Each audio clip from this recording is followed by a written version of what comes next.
Tristan Tate just released a new Cigar Night episode, talks about Andrew and Alex Jones' interview, and what's new in the war room. Enjoy, guys. So first and foremost, I would like to apologize for canceling my Cigar Night that was due to air 2 days ago. The reason I canceled that, because there were lots of conspiracy theories on Twitter. Why did he cancel his Cigar Night? Did something go wrong? Is something going wrong in Tristan's life? Has nothing to do with it at all. What happened was I got word from Alex Jones over at InfoWars, who I will be speaking to very soon, that his interview with Andrew was about to go live on Infowars.com, banned.video. So I decided, as not to compete with the debut of the interview with Andrew and Alex Jones, and so I could watch and enjoy the interview myself, I decided to cancel the cigar evening and stay at home and sit in front of the TV and watch Alex Jones, who I absolutely like, absolutely love. Alex Jones is the man. Everyone's spamming Brokey Mike, but people are also replying to the things that I had to say. So I'm going to take the mic out of my pocket, because when it was out of my pocket, people didn't complain so much. So maybe there's some magic in that. Okay, so anyway, enough people can hear me, you can hear me okay. And the reason that we have this strange microphone set up is point number 2, why you are joining me tonight from my garden and not from my illustrious, luxurious, perfect sound quality podcast studio. And the reason is very simple. The reason is because I want to be in 2 places at once. I want to be here at the cigar evening, which I promised everybody I was going to reschedule. And I also want to be at this gathering of my friends and brothers from within the war room. What the war room is and what the war room does, I feel today is more important to cover than ever. Because Matt Shea, the DNG, who has already been to a war room event and knows what we're about for real, is planning on releasing a hit piece on the war room, as he does. It's the nature of snakes. So before Matt, the DNG, talks about the war room in a negative light, I thought, I'm here with the war room guys. I have to do a cigar evening. Why not just let them see it for themselves? As you know with cigar nights, the way they typically work is this. I tell you about a cigar. I tell you about its quality, how it was rolled, where it's from, the flavorings of it. And then I light the cigar with a standard cigar lighter. And by the time the cigar is over, the cigar night's done, I go about my business and I'm finished answering your questions and bringing up the topics that you want to hear me speak about. However, today, this cigar, which is a fantastic cigar, has no wrapper, has no paper on it, so you can't identify exactly what the cigar is because the cigar night isn't about the cigar. You see, the cigar is not the main character of the cigar night. What is, however, is the lighter. I recently purchased a lighter. You can check the price yourself because the price varies from different countries. Made by DuPont. And it is a roulette wheel, complication white gold, ruby encrusted DuPont with a real spinning roulette wheel where every time I press it, you can probably hear it, even though the mic's bad, spins 26 black. It's your lucky number if you're gambling tonight. Again, 22 black. And I know what you're going to ask, and I'm going to get into this in a second. Tristan, why would you spend 55,000 American dollars on a lighter? Why did you buy it for? And the answer is very simple. To light my cigars. Because this, although it's an intricate piece of jewelry with a Swiss watch mechanism and rubies and jewels, etc., it also has this really cool feature where if you flick it, flames come out. And you can use that flame to light your cigarettes and cigars, which is what I'm going to do.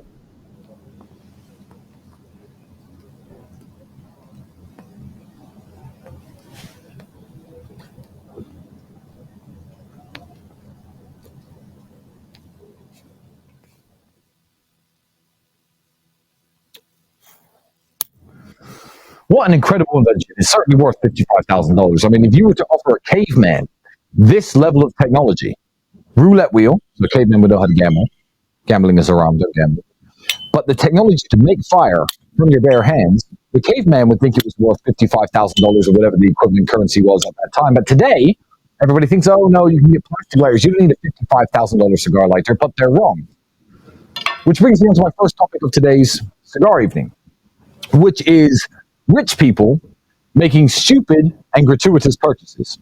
Because many people, since I've purchased that lighter, I've showed it to them, have said either, wow, what a work of art. That's a piece of jewelry in your hand. It's absolutely amazing. What an accessory to go with your fine Cuban cigars.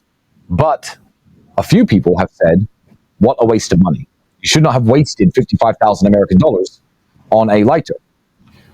Here's why they're wrong. I'm going to tell you a little story about when I was younger. I used to work as a security guard in a nightclub.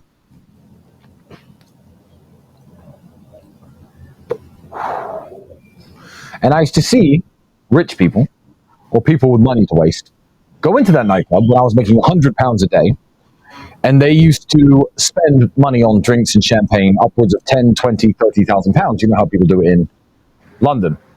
I'm still having microphone complaints, Bailey.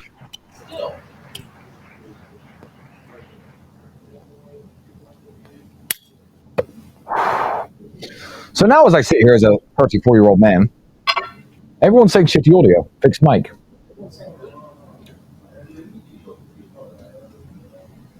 Mike's okay, roll with it. Some people are saying it's okay. Look, guys, the sound isn't as good, but I'm outside for a reason. Sound is muffled, allegedly.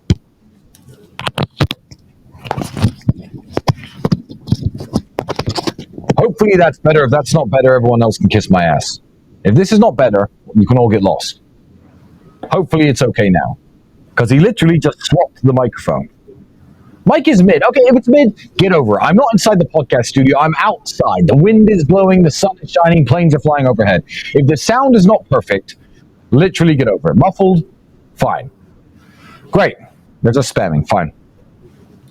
And when it comes to rich people making stupidly expensive gratuitous purchases, when I was young, I thought it was stupid. You see, I know there are people at home saying, oh, you know, well, you spent $55,000 on a lighter. That's not okay. I'll tell you why it is okay, and I'll tell you why it makes perfect sense for me. As a young man working in a nightclub for £100 a day, and I saw people spend 20, 30,000 pounds on champagne, I think, oh man, what a waste. Because if I had 30,000 pounds, I'd buy a new bed. My bed was fucked. Oh, I'd upgrade my car. I'd buy some nice clothes. I'd go on a nice vacation. These people are stupid. Really, I was stupid.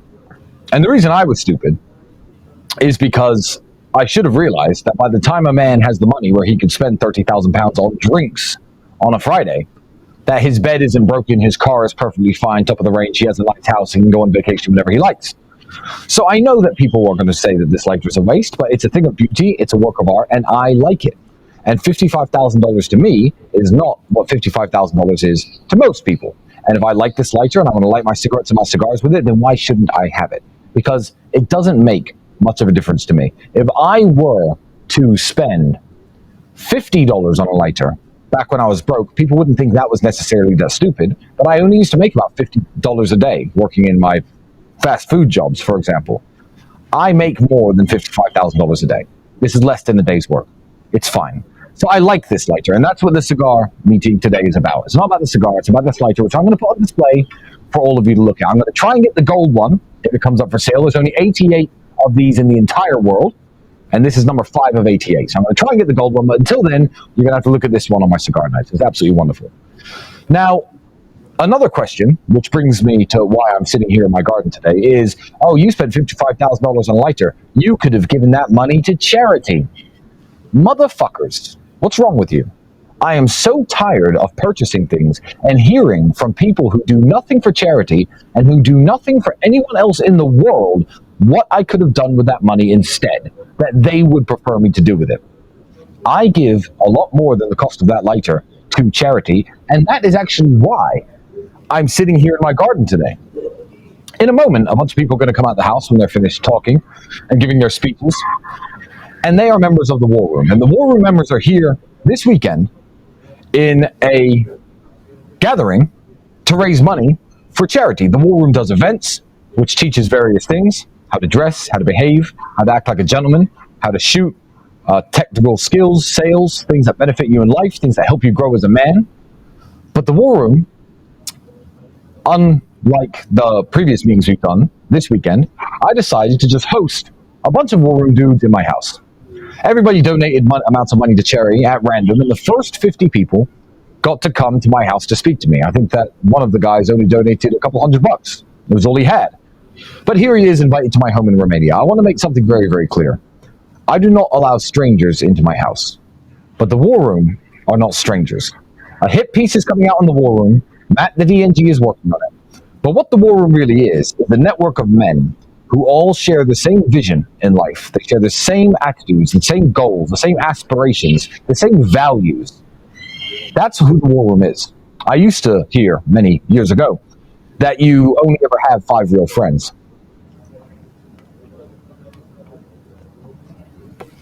And I believed it. I believed that you were very lucky to find 5 real friends ever in your life. And the reason is because the world is not set up to make friends. If you're a man of value and integrity, you have to walk through the world, and by chance, every once in a while, when you meet a new man and meet a new guy, find that he shares the same values as you, and then take the opportunity to speak to him. You're not going to find people like that. So I had very few friends most of my life, and a lot of you will probably find yourself with fewer than 5 real friends right now where you are.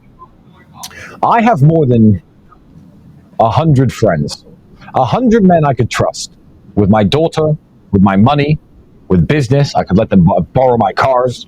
That's because these men I met from within the war room. People ask me questions like, how did you and Justin Waller meet? Everyone loves Justin Waller. He's becoming more prominent on the internet. He's a big voice. And everyone's like, oh, you're friends with Justin Waller. Where did you meet him? Justin Waller joined the war room, and now he is one of my best friends. And I have many friends, some I can name, some I cannot, who I've made friends because they've joined this organization. So the war room is absolutely wonderful. Male relationships, platonic male friendships, are something that's lacking in this world today. It's something that the Matrix and the mass media try to belittle. They tried to say isn't important. They tried to make it gay, but it's not. Male companionship and male friendship is one of the most important things in any man's life. And if you lack it, you're not going to have a very happy and fulfilled life. You can have all the women in the world. If you haven't got a friend or brother who's got your back when times get hard, you're going to struggle. So that's what the war room really is and what the war room is really about. So they are all here because they donated money to Tate Pledge. I would like you all to go to tatepledge.com because I'm not Mr. Producer. I don't have the ability to spam a bunch of videos here, but I'm sure we will in the next emergency meeting. But we've been doing some amazing work in Syria, some amazing work in Palestine, and the way that Tate Pledge works is very simple. It's not a charity that tries to make money because we have no CEO, we have no HR, we don't film TV commercials. Everything that we do, the goal is towards providing children, primarily in war-torn countries, with food and water. So we build pipes, sewage systems, water pumps, and of course we provide thousands and thousands of meals daily to parts of the world that are struggling. We also finance schools in Syria to make sure that young boys and girls in the war-torn country of Syria can get a good education. And the good thing about Tate Pledge is, because I'm so fucking rich, when these gentlemen who are here at my house donate money to Tate Pledge, all of the money, all of it, goes to the people on the ground. Obviously, the people take, there's a very small salary paid to the workers who actually go into sourcing the food, the teachers who go into, running the school, and everything else goes straight to the people who need it the most. So it's probably the most efficient charity in the world because I'm just a rich man trying to give back, trying to help people. When you donate money to Oxfam with their expensive TV commercials and their CEO who makes $6 million a year or something crazy, how much of that money do you actually think goes to the people who are hungry, the people who are starving? Let me tell you something. What shocked me when I started this charity project 2 years ago was this.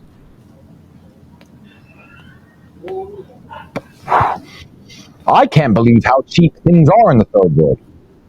We're sometimes providing meals, big meals that fill people's stomachs for 40 cents, 30 cents. Sometimes they're $1, sometimes they're $2. But when I think of all the billions with a B, donated to charity since the 1960s and 70s, since Live Aid was a big thing, I think, what the fuck have these charities actually been doing? Because if you give me access to the kind of money that these charities have, no one in the world and no child will ever be hungry ever fucking again. I'm doing my part. It's not perfect, but I'm doing my absolute best. And I'm telling you that things in the third world are exceptionally cheap, and you could do a lot with a little. If you are not selfish, if you're not in it for profit, like me and my brother are.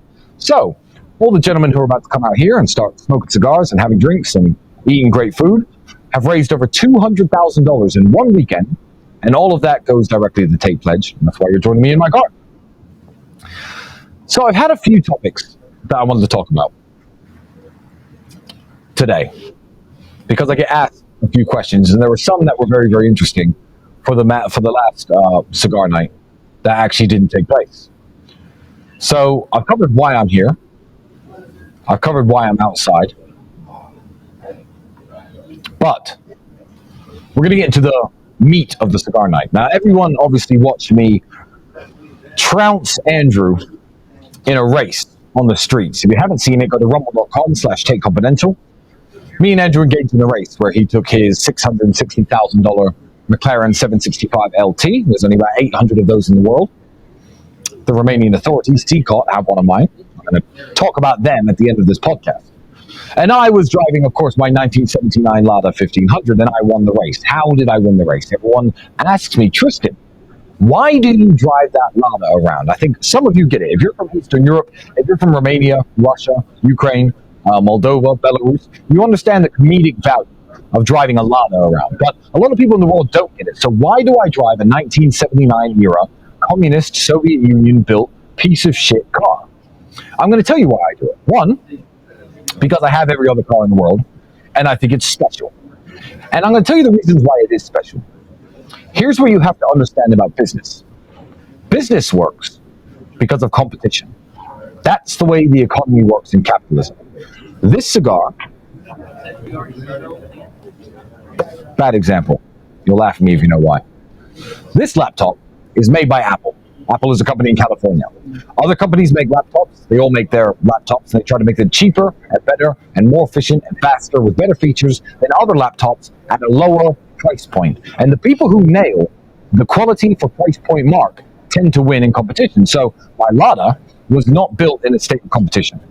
Ford, Hyundai, Honda, BMW, Audi. Today in the car market, they're all competing one against each other. McLaren, they want to make a car that's faster, better, the best features, at the lowest possible price point so people can actually afford to buy it. And the companies that are the most successful at this stay in business, sell the most cars, and become the most popular. Where the Lada was built at a very different time, and this is why communism doesn't work. It was built in the Soviet Union. And the Soviet Union worked something like this. Okay, I'm the government who owns everything. There's no private companies. There's no private industry. I am the government. Our people need cars to drive. Propose to me some designs. Well, comrade, this is called a Lada. I can build these at the factory that's owned by the government. And it drives and it moves. Okay, good. That's a car. Make Ladas. The people in Russia drive Ladas. No choice, no competition, no foreign imports. That's the way it works. So it's actually a time capsule. I'm sitting next to it right here. It's right here in front of me. It's actually a time capsule to a completely different time in human history and civilization, which I don't think we're ever going to see ever again unless North Korea start producing motor vehicles, which they probably won't. So I like the Lada. I think it's very special. I think it's very unique, and that is the reason I drive it. I also drive it because I like it, and if you don't like it, then you could fuck off. But that brings me into competition, because competition is super important, and that is another aspect of the war room that people don't understand. Men need other men to compete against. The reason Ferraris and McLarens and Aston Martins are so fantastic is because these three companies are competing one against the other to provide the best, fastest possible car, the best product. You yourself need something to measure yourself against and somebody to compete against to become the best version of yourself. I will tell you right now, as rich as I am currently not the richest man in my house. There is a man here who is richer than me. He is a member of the war room. That makes me strive and want to be more successful.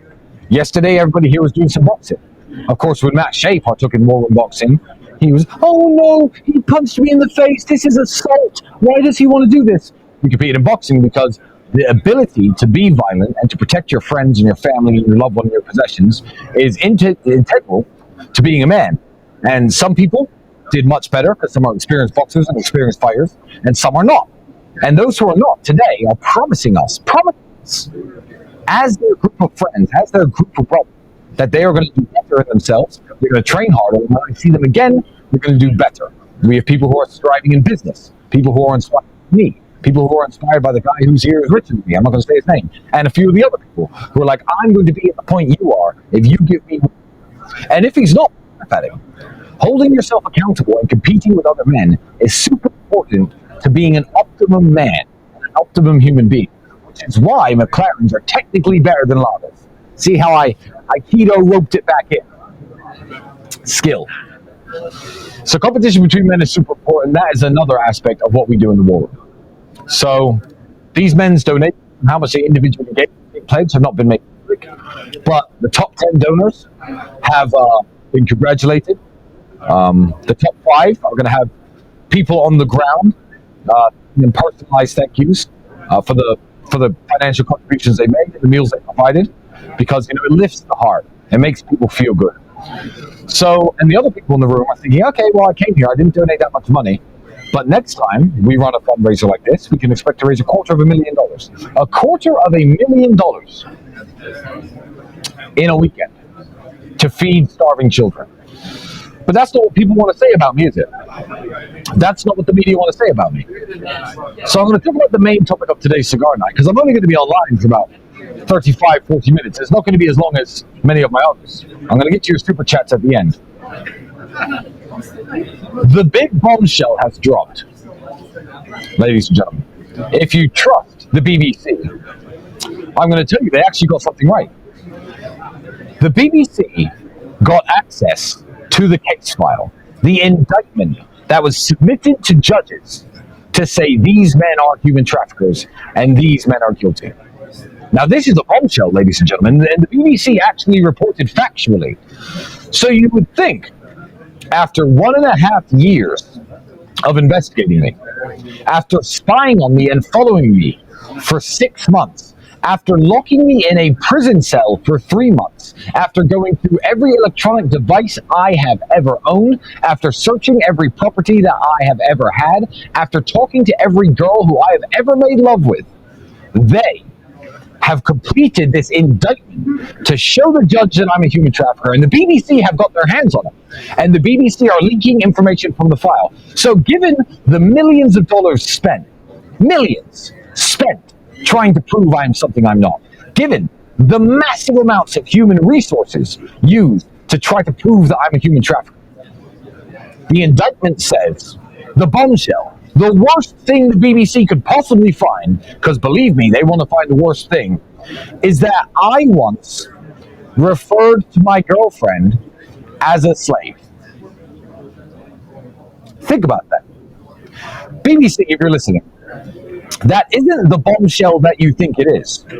If I were a left-wing political pundit and a social justice warrior, and somebody who used virtue signaling, like you all do, when you cover up pedophiles and sex offenders like Hugh Edwards, if I were like you, and you found a message of me saying to my ex-girlfriend, "You're my slave," you could probably leak that and get me fired from a job at the BBC. But let me tell you something. I did write that. All of my WhatsApp conversations for my last 4 years were read in fine detail by the authorities to try to prove that I'm a human trafficker, okay? I did in fact write that my ex-girlfriend was my slave. Now, here's the important takeaways from that. Can you imagine what should be in this case file? If I am the man they say I am, there should be chains, dungeons, handcuffs, urine-stained mattresses, messages saying, "Bitch, get back out on the street," me selling people, transactions, "I'll meet you here, I have 3 girls for sale," proof anyone traveled anywhere, me physically moving people from one place to another. That's what human trafficking is. Why, if the BBC got their hands on the indictment, do they print a story that says I called my ex-girlfriend a slave? Because, ladies and gentlemen, this is the great bombshell. The BBC lined this up for me. That is as bad as the evidence against me gets, which is insane. Because the girl who I called a slave, obviously as a joke, 1, did not make a complaint about me, 2, is protesting that I'm innocent, 3, has told everybody I'm a lovely person, and 4, it's not even about the girls who lied and came here. I wasn't even talking about them when I said someone's my slave. So you have to ask yourself a question. Does me once saying on WhatsApp, "Oh, don't worry, she'll clean the house, she's my slave," does that merit locking me, my brother, and my friends up in a fucking prison for 3 months? subjecting us and our families to the worst forms of physical and psychological torture, locking us in our houses. I haven't been free since December 2022. I'm still not free now. I need to sit him to book arrest. I will be arrested and thrown back in jail because I once said a girl is my slave. I did say that, BBC. You got that right. But you have miscalculated how underwhelming that is as a bombshell after this level of media storm and investigation. Yeah. Let me give you another example while I light my cigar with my $55,000 lighter. If you're one of the investigators, obviously trying to put me in jail, if you're an immoral person, you'll never own one of these. Gotta put God first. Start doing the right thing.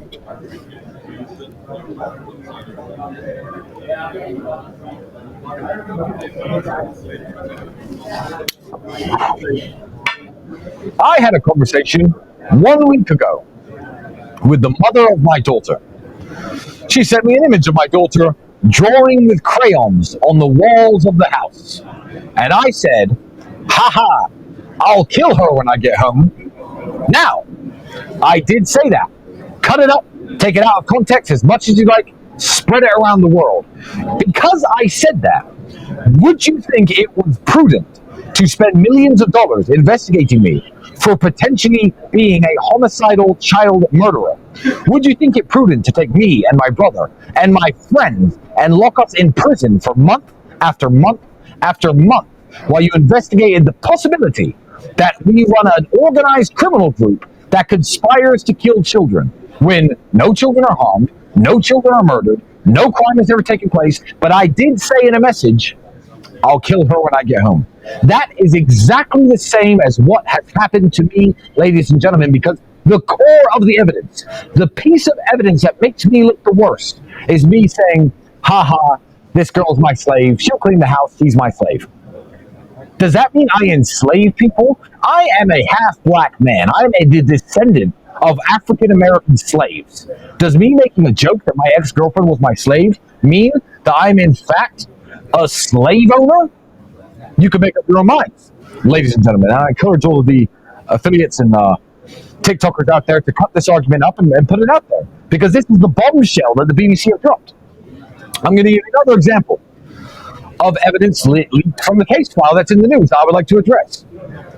One girl who is friends with another girl. We've all seen, I'm not allowed to talk to these people, and I do not talk to these people. I want to make that perfectly clear. We've all seen the girls online saying, I'm a victim in this case file. I've told the police to take me out. I'm not a victim. This is my friendship group. They're all my friends. No one's human trafficked. Drop the investigation. This is bullshit. Everyone's seen those girls. These are girls in the case file, listed as victims. Everyone's seen them protest my innocence online probably 20, 30 times. They keep doing it. I'm not telling them to. I have no communication with them, but because they care about us and they care about Georgiana, Luana, and the other girls involved in the case, they are actively fighting to get their names removed as victims from the case file. Now, bombshell from the case file. Ready? Strap yourselves into your seats, ladies and gentlemen, because this indictment was built and put together to prove I'm a human trafficker. Bombshell from the case file. All of these girls, the girls who were locked up, the girls who are said to be victims but they're not, mess around on TikTok, as everyone does. I'm banned from TikTok. I don't have TikTok. Half the people here probably have TikTok. And they did TikTok live streams of their own accord by themselves and posted TikTok videos and all helped each other out, build each other's TikToks up. During one conversation once, with all context ignored, I'm going to say the clip first. It was said by one girl, if you don't make some TikTok videos this evening, I'm going to throw you off of a balcony. Bombshell. Wow. I guess Tristan Tate is a human trafficker. That is the second bombshell taken from this indictment. Now, I know that when girl A typed that to girl B read it and went, ha ha ha, she's so funny. I know that she was not actually seriously thinking that she was threatened of being thrown off of a balcony. Ladies and gentlemen, the house she lives in has no balcony. But that, again, is another bombshell from the file. So when the BBC think it's fun to to leak tiny bits of information. By the way, the full conversation, which wasn't submitted to the judge in the indictment, they only posted that little one line. Full conversation was, "Hey babe, how you doing? Oh, I'm good, babe. How are you doing? I'm fine. I was making TikTok videos today. Yeah, 6 o'clock is the best time to post. Oh, I didn't make any TikTok videos today. Oh, well, haha, you're lazy. If you don't make any, I'll throw you off the balcony." That was the full conversation, by the way, which is in the case files, but not in the indictment, because obviously they're trying to make me look guilty.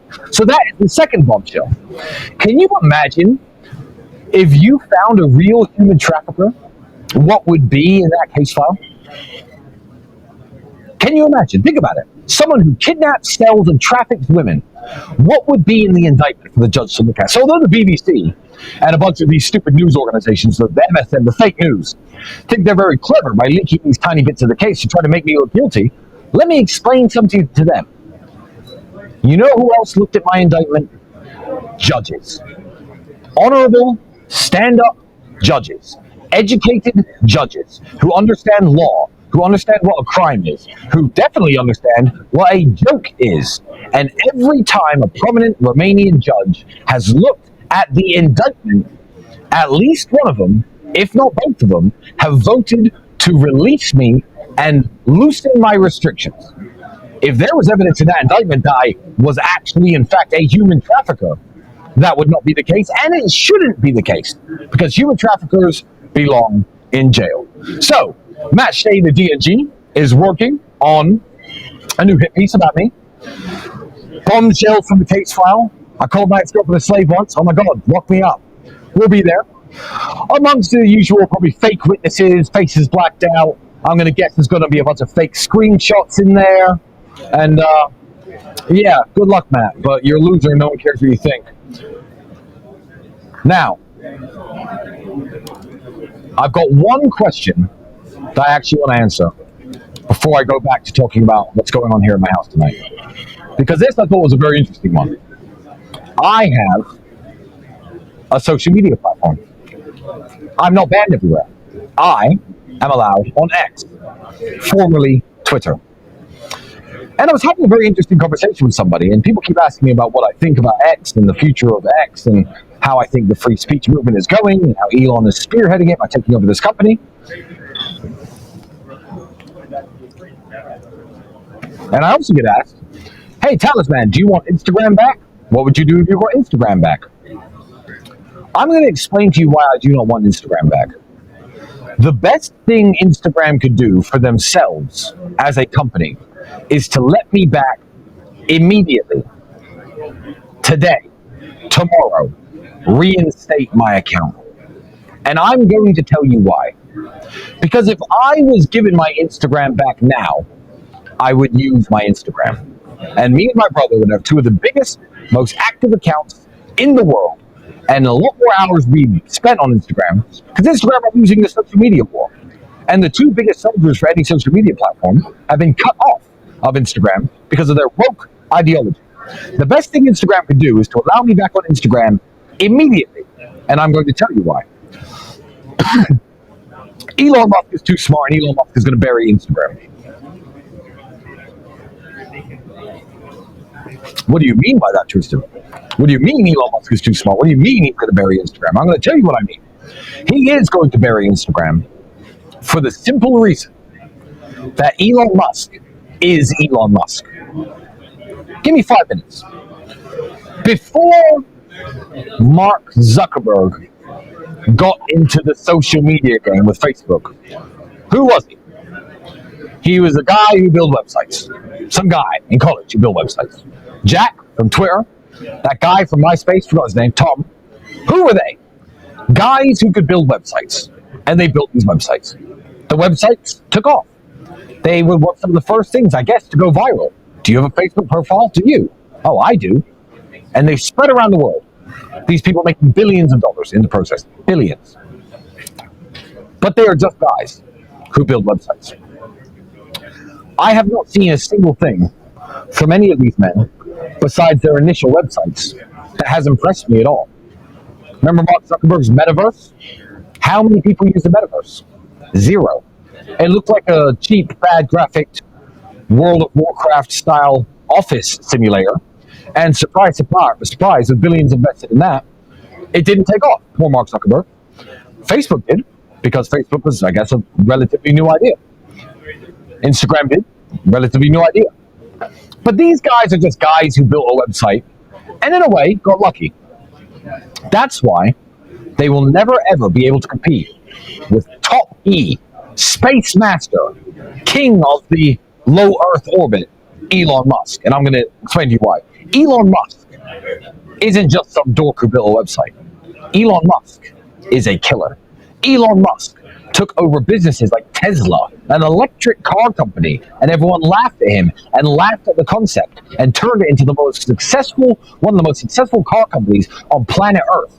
But planet Earth wasn't enough for Elon Musk. No. Elon Musk took to the stars. He looked at rockets built by NASA and the Soviet Union during the space race by pioneers like Werner von Braun, who were geniuses, former Nazi, genius nonetheless, and said, this isn't good enough. After the rocket shoots in space, we should be able to land them afterwards. Everyone laughed at him. They laughed at him and laughed at him. NASA astronauts laughed at him. And he fucking pulled it off. He built the fucking dream. He's going to space. He owns one of the most successful car companies in the world. He may even fucking revolutionize transport within cities if the Boring Company takes off. We'll see with his Hyperloop. Absolute killer. He is a monster. So who was Elon Musk before he got into the social media game? Elon Musk was Elon Musk. And now he's taken over a social media platform. This isn't some dork who built a site. This is arguably the smartest man on the planet. Because I believe intellect alone isn't enough. I believe intellect applied proves intelligence. Oh, this kid has an IQ of 170. Great, what have they done? Nothing? Stephen Hawking hated people bragging about their IQ. I don't even know what Elon Musk's IQ is. I imagine it's high enough. But he has applied intellect and become the most successful man on earth. You can't argue with results. If you knew better, you do better. Elon Musk is the smartest man alive, as far as I'm concerned. And he now runs X. Let me tell you something. Instagram, for banning me. YouTube, all of you people for banning me. I think your time is limited. Because I think you've been a little cage of chickens running around pecking at each other, and a lion has just been released into your chicken coop. And I think you are done. I think you are finished. So I will say it one more time to the social media platforms who thought it was a great idea to ban me for trying to motivate young men and for doing car reviews and dressing in nice suits. I'm going to tell you right now, the best thing you could do is to unban me now and make hay while the sun shines. Because when Elon Musk and X kills Instagram, when engagement on all these platforms drops to near zero, when X is a payment processor and a way you can send money to each other and to store your photos, and when these people on Instagram with millions of followers who get nothing in return are doing the same thing on X and getting big checks every month for the interaction that they cause on the website because Elon is a man who is honorable, and your platforms are dying, then, and only then, I believe you may make the decision to bring back Tristan Tate, to bring back Andrew Tate. What a revolutionary headline. Tristan and Andrew Tate back on Instagram. And if you do it too late, when X is already burying your profile, I'm going to upload a picture of Elon saying Elon owns this platform. Go to x.com. So now it's your chance, social media companies in the world. That's what I think about the future of social media, and that's what I think about what's happening. That was one of the main questions I wanted to answer tonight. This broadcast is going to be a lot shorter than a lot of them, because of course, all of my esteemed guests and colleagues are over here, waiting for me to join them for drinks and conversation to celebrate how much money we've given to charity and the great things we've done, and hopefully, so we can network and make a few new business partners, maybe even some new friends. Crystal clear to all of you out there, I only make my friends from within the war room. I only make my friends from within the war room. Because I know before I speak to you, before I invest the 2 hours it takes to get to know you, that you are at least aligned with my values. And the war room's values are simple. Strength, honor, physicality, intellect, bettering yourself, becoming the best version of a man that you could possibly become. I await the hit piece from Matt Shea, the DNG. All of the men in the war room were making a promise to each other. A promise to themselves and a promise to each other about the next time we meet up. Because men need to hold each other accountable. I'm going to be stronger. I'm going to lose this much body fat. I'm going to make this much more money. I'm going to have read 40 books. I'm going to have done this. I'm going to have done that. And they repeated their promise in front of 30 or 40 different men here in my house. Because he knows by saying it in front of us that we're going to hold him accountable for it. So I think I'm going to end this broadcast after just 45 short minutes with the promise that I made to the men of the war room. You see, I make lots of promises to myself every day, and I make lots of promises to my brother. And I never, ever disappoint myself. But if you repeat a promise in public, it becomes more real. If I give my word to the 400,000 people who will eventually watch this podcast, it means something. And what I promised to the men in my house was very simple. Everybody in life has these goals and these aspirations, and they're giving examples about wanting to have more children, wanting to improve their relationship with their kids. I, right now, couldn't give an example because I don't know what my future has in store for me. For one of the first times in my life, my destiny is no longer in my own hands. I am not the sculptor molding the clay. Ideally, and going by what's happening right now, the judges, who are clearly talented, wonderful people, are making the correct decisions every time. So hopefully it's only a matter of time before a series of correct decisions sees me liberated and sees this ugly chapter of my life behind me. But there is also a possibility, I guess, because I am wrapped up in the legal system, not that I'm guilty of any crime, but that for some reason I will see myself in prison for 5 years, 10 years. God knows. The people who are trying to do this to me are powerful and they are determined. The judges are what are standing in their way. God bless them.